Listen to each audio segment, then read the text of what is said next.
Welcome to Too Fond of Books. My name is Janelle and this is my wrap-up for Tudortember.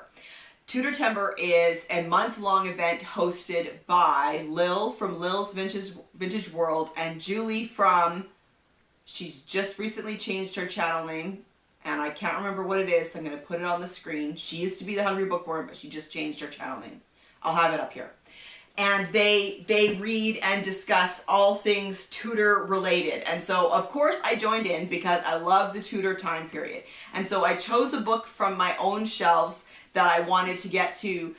This is an author that I have a few books by, but I've never read anything by, and so I wanted to give it a whirl. So I read The Queen's Captive by Barbara Kyle.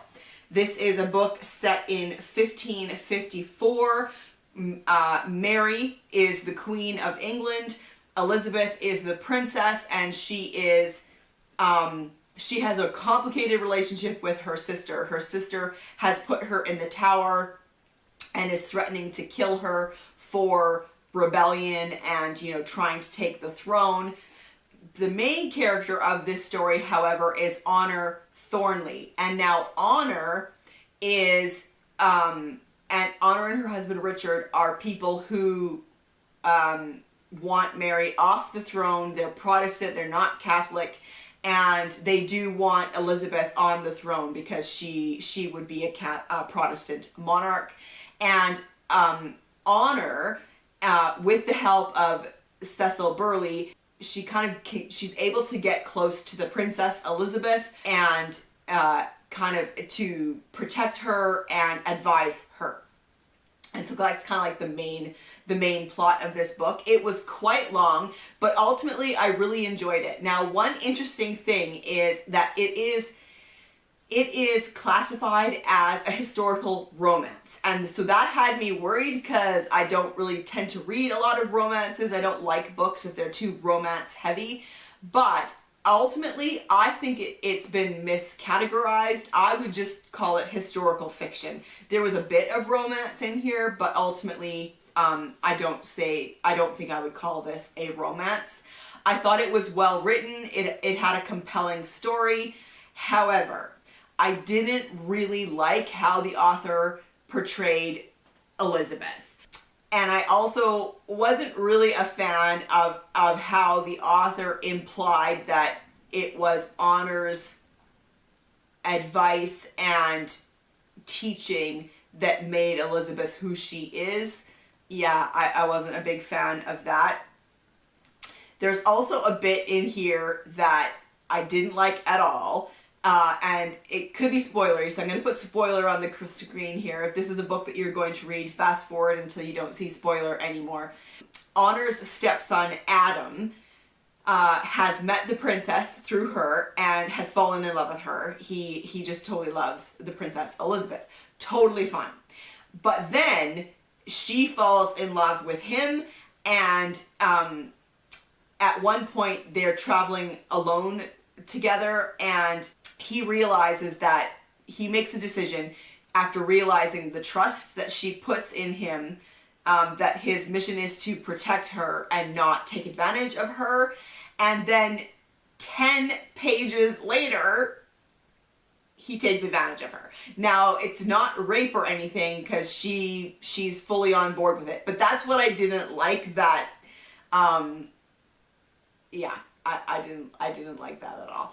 I mean, I don't know ultimately if Elizabeth was actually the Virgin Queen, but I just didn't like that, the direction that that part of the story went. But other than that, I did enjoy this historical fiction. It was entertaining. It was also, sometimes when you read Tudor fiction, you can be worried about how violent it's going to be because there's always that potential. There's battles that are fought, and there's also you know, the threat of torture. Like, people are always being threatened with the rack in the Tower kind of thing. And that stuff does happen in here, but it was actually never graphic, and the majority of the action or violence took place off the page, and so that part was okay for me. And then for my nonfiction pick, I read The Last Days of Henry VIII by Robert Hutchinson, and I really enjoyed this. He's a really very readable historical writer, and this was just really fascinating. He took a close look at the last days of Henry VIII. And so here at the beginning in his author's note, he said this: Henry VIII is the most famous king in England's history, and you may think that the story of this psychotic and ruthless ruler is well known. However, it was during the last few years of his long reign that his uncertain health finally broke down. He mounted his final foreign military adventures, and the conspiracies over politics and religion within his own court reached fever pitch. These years, 1543 to 1547, were the defining moments of his time as king, and sowed the poisoned seeds that were to bear bloody fruit when his offspring successively occupied the throne. Such dramatic events require a new, detailed examination. Instead of forming the last pages of the many excellent published descriptions of the entire 37 years of Henry's reign, written by a host of distinguished and learned historians, this study examines in depth the events of that short, tumultuous period. I have also endeavored to convey a graphic sense of exactly how precarious an existence Henry's courtiers and officials led during his final years in the whispering corridors of his sumptuous palaces, in the face of an aggressive, vengeful, cunning, and pain-racked king. And I would have to say that the author succeeded in his endeavors. That was his thesis, and he succeeded in proving it. And I just thought it was really interesting. There was just a couple of things that I noted. I always enjoy when they include pictures, and so there's a good amount of pictures in here of Henry and his wives, and the people connected to him, the courtiers, etc. Okay, I made a note here about what was it that, do we have any way of knowing what King Henry's illness really was that he was suffering from? It was not just his legs that were sapping his stamina and casting a cloud of depression over him. The king was suffering from something far more insidious. The symptoms today seem clear enough. That huge royal bulk was probably a victim of an endocrine abnormality called Cushing's syndrome, a rare affliction that still affects 10 to 15 people per million of today's population. The symptoms of untreated Cushing's syndrome vary, but most sufferers have gross obesity in the body's trunk, increased fat around their necks, and sometimes a buffalo hump to the back. The face becomes distressingly swollen with substantial fat deposits on the lower half beneath the eyes, creating the so-called moon face characteristic of the condition. The victim's skin becomes fragile and thin, not only bruising easily, but also exhibiting slow, poor healing of wounds or lesions. It also takes on a deepening in pigmentation. The sufferer's bones are weakened, and any exercise, even something as simple as standing up from a chair, causes severe backaches, even fractures of the ribs.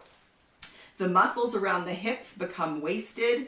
Blood pressure is increased, as are blood sugar levels. There may be mild diabetes as a side effect, causing frequent thirst.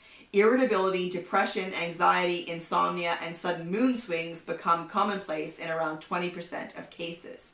The sufferer also becomes psychotic, exhibiting a paranoia that drives a deep suspicion of everything and everyone around them. Sometimes they become emotionally detached from their loved ones or from those close to them. The victim, afflicted with recurrent headaches and chronic fatigue, is quarrelsome and frequently unnaturally aggressive. Men suffer reduced fertility, and their desire for sex disappears entirely. So I do think that's so fascinating to read those symptoms and consider how well they actually really fit Henry VIII.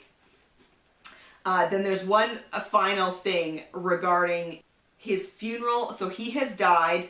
There is a funeral procession. All right, so shortly after leaving Brentford, the head of the procession reached Sion about 2 o'clock in the afternoon, passing through lines of London aldermen and nobility mounted on horseback on either side of the road. The chariot was brought to the west door of the huge 260-foot-long double-aisled church, and the coffin placed on trestles within another gilded hearse inside. The standards and banners were raised on each side along the choir. The effigy was solemnly removed to the vestry. After further masses were said by the bishops of London, Bristol, and Gloucester, Paulet, Lord Steward of the household, set an overnight watch about the king's corpse, done with great reverence and devotion. Herein lies a curious legend. During the night, it was reported later, putrid matter leaked from the coffin, and in apparent fulfillment of a sermon delivered to Henry at Greenwich by a friar back in 1534, predicting that, quote, the dogs should lick his blood as they had done Ahab's, end quote, stray curs wandered into the church and did just that. According to another version, the coffin's huge weight caused it to fall, fracturing its outer casing and cracking the lead anthropoid shell within. A third account, by Agnes Strickland in the 19th century, and quoting a contemporary document, tells of the leaden coffin, quote, being cleft by the shaking of the carriage, and the pavement of the church was wetted with Henry's blood. In the morning came plumbers to solder the coffin, under whose feet was suddenly seen a dog creeping and licking up the king's blood.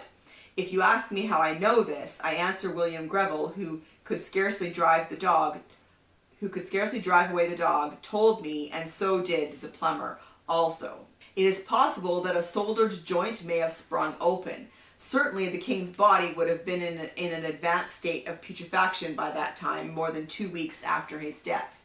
If these accounts were true, any damage or hasty repairs could have been hidden beneath the pall. Isn't that fascinating? Anyway, so I really enjoyed this, the last days of Henry VIII. So I would say I had a very successful Tudortember. Did you participate? Did you read anything set in the Tudor time period or about the Tudor time period? I'd love to chat with you in the comment section down below. And I will see you for another video soon. Bye.